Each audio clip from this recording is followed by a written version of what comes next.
Hello YTPC, dudes and dudettes. I'm going to go back to my original format today because I'm sort of experimenting using my iPhone 7 to make this video. I was comparing old videos that I used to make using my iPhone 6 actually, and comparing those to those that I shot using a freeform camera, and also ones using the USB camera straight to the computer. And I kind of liked the video and audio of the original format of the iPhone the best of them. That doesn't mean I won't use the other ones anymore. It just means that I kind of like this one. So I'm going to keep it simple today. Not a whole lot of frills, but I thought it was time that I might return to doing some honest reviews, because that's kind of what brought me here to begin with.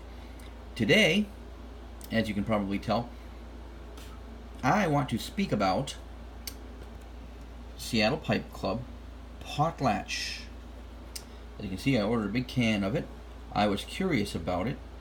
It gets a lot of good reviews, and I have since tried it, and I've been smoking it in my big plum pot Molina Churchwarden here. In fact, I'm about halfway through another bowl of it right now. What I'm going to relight.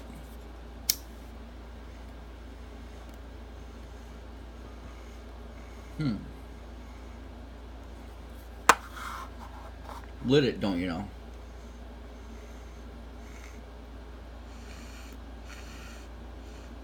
Staying lit? No.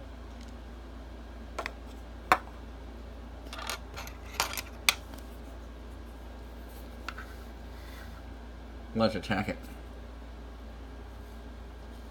Squish, squish.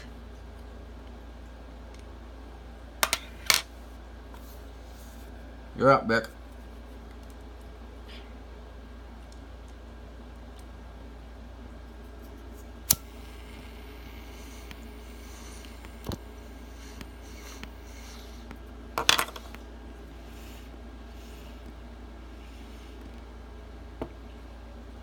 Relit.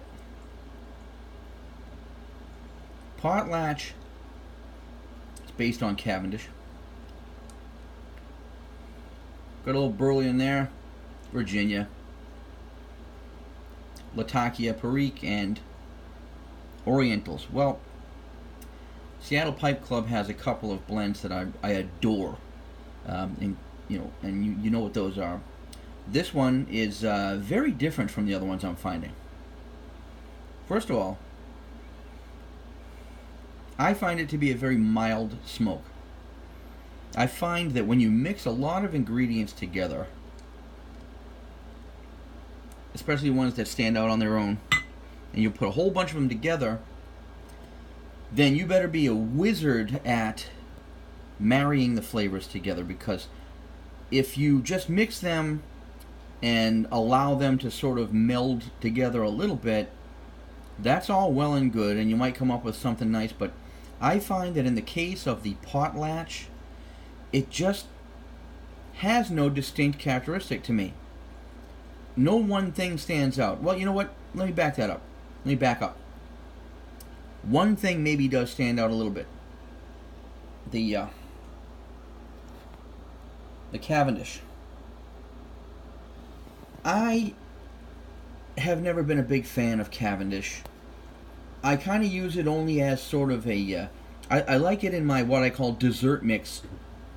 You know, usually OTC tobaccos, you know, things like Admiral's Choice and sweet ones like that, based on Cavendish. Because Cavendish, although it is a little sweet and kind of fun, to me, it just leaves my tongue like it's been coated in some chemical. I don't know. It's kind of papery to me. Has that sort of, like, you know, I can't describe it. If you've ever put a piece of dry paper in your mouth for whatever reason and then removed it, your tongue tends to have that sort of slightly numb, dry, coated feel to it. And that's what Cavendish does to me. And really, of all the things that Potlatch is meaning to me, that's the thing that's coming out the most. The fact that the Cavendish is making me feel papery. The flavor is pleasant, don't get me wrong, but it is not distinctive.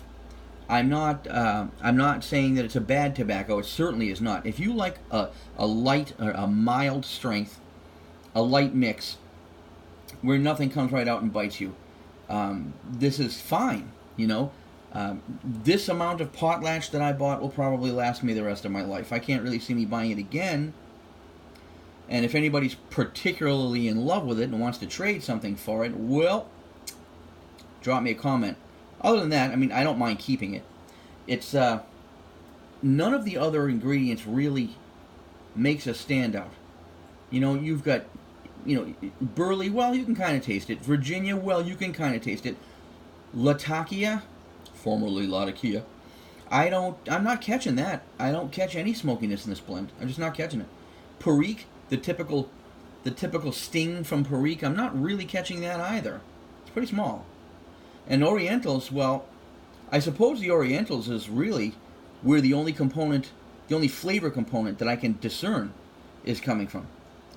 Because it kind of reminds me a little bit of my one of my favorites, Turkish Izmir.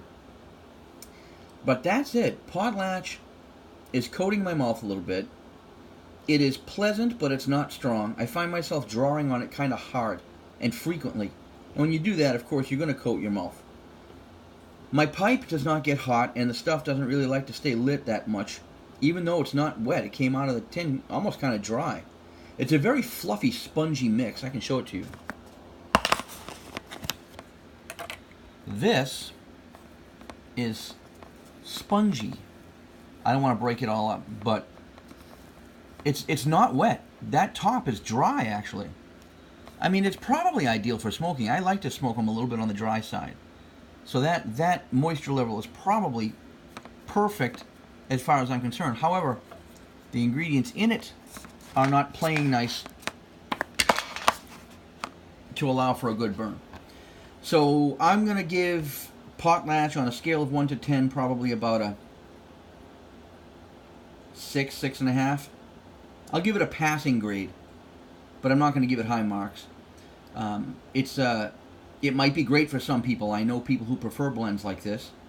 If you're not looking for something smoky, if you're not looking for something sweet, but you're looking for something that is pleasant, you could smoke it all day long with no consequences, this is certainly one of those. That's really all. I don't want to make this too much longer than it is. But Potlatch is okay. That's just my opinion of it. You really need to try it yourself. And as I said, I could take or leave this big giant can that, as you can see, is full right to the top. If anybody's interested in it and wants to swap me out for something, let me know. Otherwise, no big deal. If you do try it and like it, then enjoy it. And like I said, don't take any person's word for it. Try it for yourself and let me know what you think. Otherwise, happy August 11th of 2018. Have a great day.